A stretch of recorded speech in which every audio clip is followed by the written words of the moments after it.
वा पुढं पुढं पुढं वा पुढं.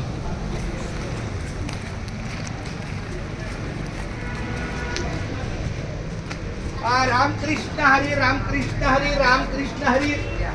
थोडा आपल्या दिंडीच्या कार्याला थोडा वेळ लागला, पण तरी सुद्धा आम्ही संध्याकाळी फोन केला होता जयकृष्ण रामराव गोरे माऊलीला. आपण त्या गोरे वस्तीतच आहे, पण काय हरकत नाही, मागे पुढे उभा राही सांगता इथं आलिया आघात निवाराया.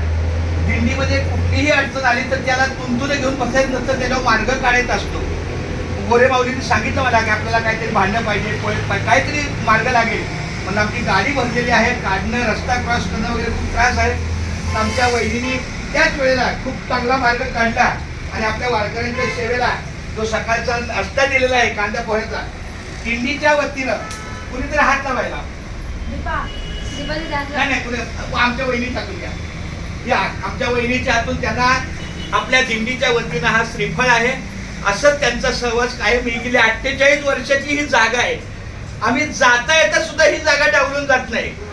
आपण कुठेही जाताना परिसरात इथे येतो, विसावा घेतो, कारण हा माऊलीचा विसावा आहे. त्यामुळे जरी आज तास 2 तास वेळ लागला तरी आपण लवकरात लवकर पुढे मार्गी जाऊ. आपला दुपारचा टप्पा खंडाळे गावात आहे, रोजास वाडा, गणेश मंदिर, विठ्ठल मंदिरच्या परिसरात. आणि संध्याकाळी आपला मुक्काम आहे जेवरेवाडी, गजानन महाराज आश्रम. त्यामुळे आता लवकरात लवकर आपली व्यवस्था करून आपण मार्गी लागू याचा प्रयत्न करा. बोला रामकृष्ण कुंडलिक. खूप छान.